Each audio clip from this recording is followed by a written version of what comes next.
Blanc n'avait jamais appris à pleurer. Dans son village, on disait que les hommes forts avalaient leur douleur comme on avale la poussière après l'orage, en silence. Alors, quand sa mère mourut sans un cri, sans un adieu, Blanc serra les dents.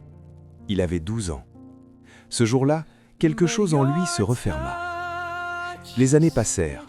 Blanc devint un homme calme, serviable, toujours là pour les autres, jamais pour lui-même.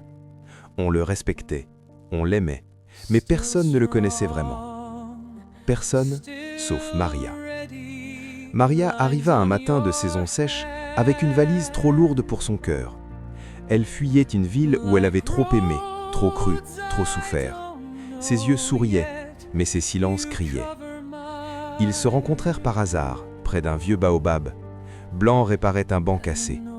Maria s'assit à côté de lui sans rien dire. Le vent fit tomber une feuille entre eux.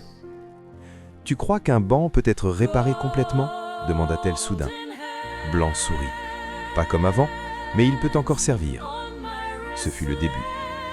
Ils parlèrent peu, mais leur silence s'assemblait parfaitement. Maria apprenait à Blanc à nommer ses émotions. Blanc apprenait à Maria que l'on peut rester quand tout donne envie de fuir. Un soir, sous un ciel lourd de pluie, Maria posa sa tête sur l'épaule de Blanc. Il trembla. Pas de peur, de vérité. « J'ai peur de t'aimer, » murmura-t-elle. « Moi aussi, » répondit-il. « Parce que si je t'aime, je devrais ressentir. » Elle sourit tristement.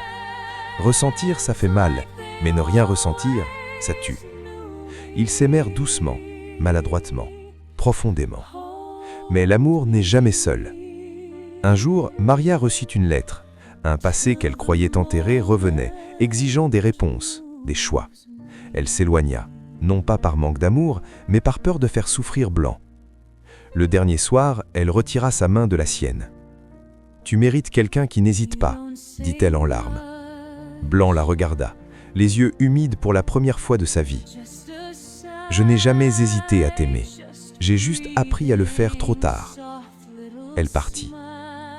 Blanc s'assit seul sous le baobab. La pluie tomba. Il ne la retint plus. Il pleura, longtemps, vraiment. Des mois plus tard, au même endroit, un banc réparé portait 2 tasses de thé. Maria revint, différente, plus vraie. « Je ne promets pas l'éternité, » dit-elle. Blanc sourit doucement. « Je ne la demande plus. Je choisis le présent. » Ils s'assirent. Parfois, aimer, ce n'est pas ne jamais partir. C'est avoir le courage de revenir.